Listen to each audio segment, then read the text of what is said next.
What's up? It's Mike, and today we'll be talking about something truly horrifying. Something that'll send shivers down your spine.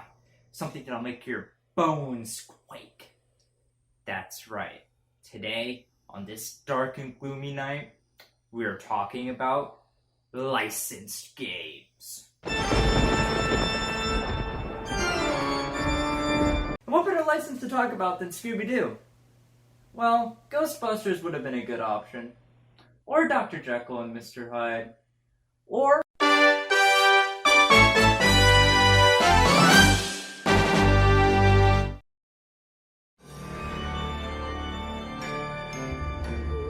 Scooby-Doo, a franchise so massive with so many moving parts that it would literally be impossible for me to do it justice. Thank God that was on my to-do list for today. Scooby-Doo is one of those inescapable licenses, right up there with the Hamburglar and the Noid. Since the first TV episode of Scooby-Doo Where Are You graced screens nationwide in 1969, the furry media icon has been practically everywhere. Comics, movies, TV series, action figures, if you can think of a medium, then Scooby-Doo has probably dipped in his little toes at some point.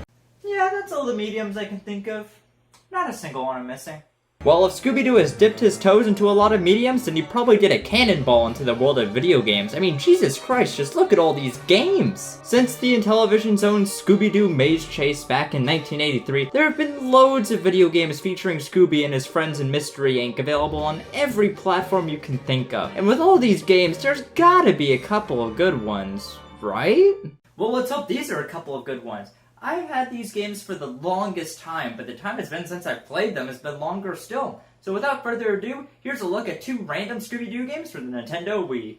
Random? These games actually are not, as they appear to be a duology, a Scooby-Duology if you will, as they appear to be made back-to-back from one another by One Taurus Games, a developer whose only slight reputation appears to be releasing mediocre licensed games. And let me tell you, I'm expecting some great things from the developers of Shrek Smash and Crash Racing.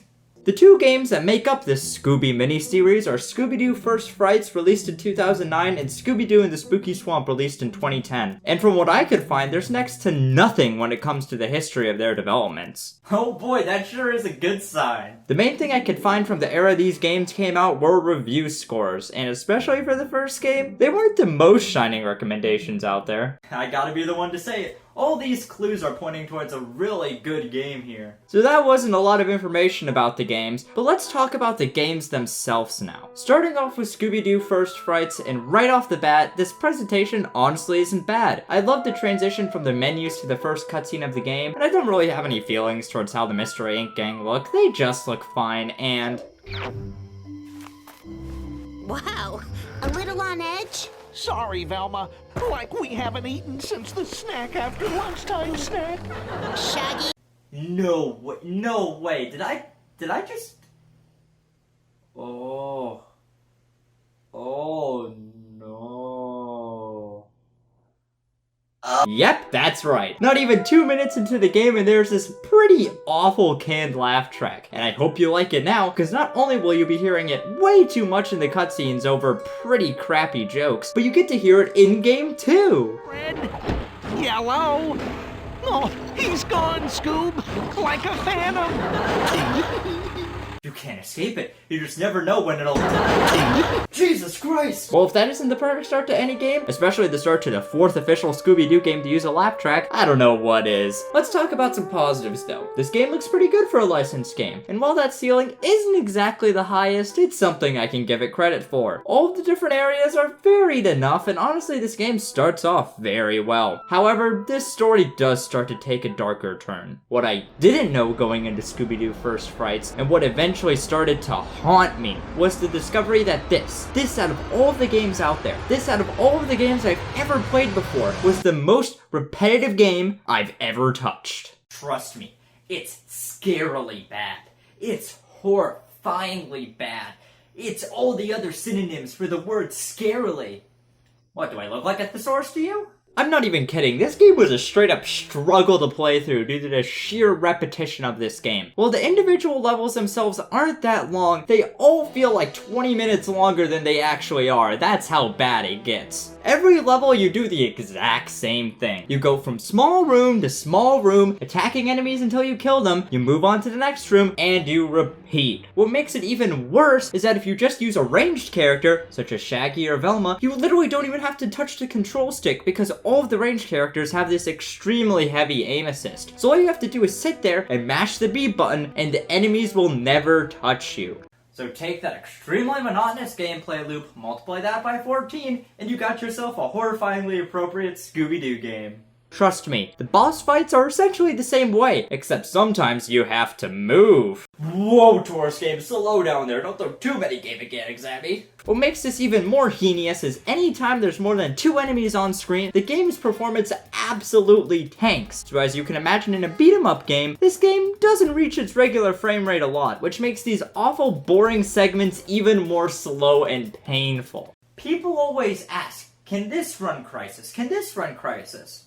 But what they really should be asking is, can this run Scooby-Doo First Frights?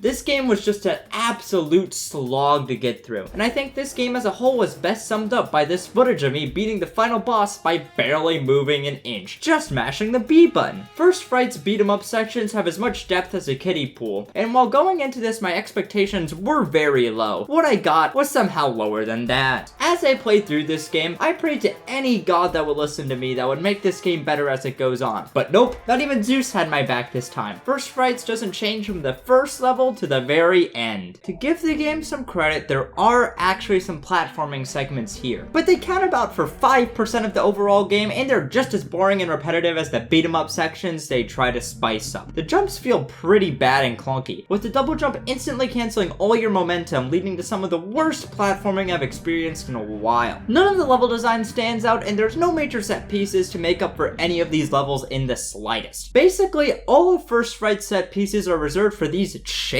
levels, which involve you running away from some giant thing. And I gotta be honest, I only remember the robot one because robots are cool as heck. I can tell that these were put in to help add some variety to the game, but there's one major flaw with these chase levels that absolutely break them open. If you happen to fall through a gap, instead of punishing you by making you reset the stage or something to add a little bit of challenge to the game instead rewards you for falling into a hole by placing you further up than you were when you fell in. And due to that fact, you can literally fall in holes the entire stage and actually beat it faster than if you just played through it normally. I know, it sounds like I'm coming up with this, but trust me, I could come up with this if I tried.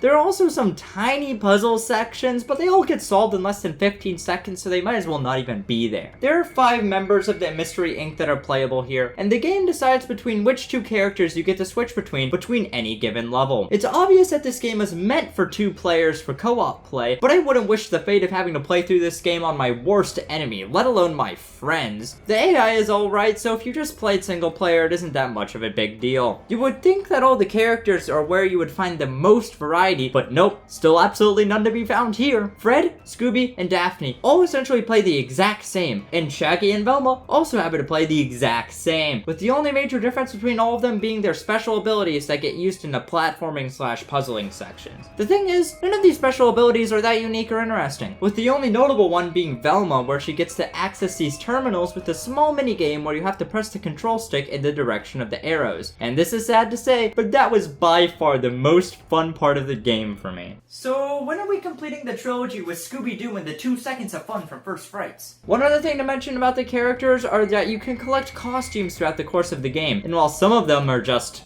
beautiful, the rest basically add nothing to the game and just act as fluff. Also, even if you're wearing your costume during a stage, they don't even show up during the cutscene, so what's the point? Scooby-Doo First Frights does exactly what it sets out to do. It scares you with its incredibly slow pacing, gameplay that feels more like a chore than anything else, and leaves you with an experience where once you play through the first level, you've played through the entire game. So let's see what Scooby-Doo and the Spooky Swamp has to offer. Well, right off the bat, this game's framerate gives up within the first 15 seconds, which A, has gotta be a new world record, and B, is a lovely sign for things to come. After the opening cutscene with an even worse laugh track than the last game, Is dude win? we get into this game and wow, this is actually pretty interesting. The opening area feels a lot more, well, open, and the first level follows suit, and I can appreciate this change of direction. They did end up getting rid of the double jump though, which wasn't great in the game prior, but I don't think this was the best solution to the problem with that. Let's get into the gameplay though, and it mainly consists of standing still in small rooms and mashing the B-button. Yeah, I'm sorry, I'm not playing this game. I don't care if there's a character wheel and that the level design is a lot better than the first game. After just completely playing through first Frights, I can't even be bothered to play through the exact same gameplay loop for another 5 to 6 hours. I just can't. And that was an extremely anticlimactic ending to this look at the Scooby-Doo Duology for the Wii. And no, I don't care if Scooby-Doo and the Spooky Swamp gets better. I'm not talking through 5 more hours of awful beat-em-up gameplay to find out. I knew I should have talked about Ghostbusters, man. I heard the NES game was pretty good.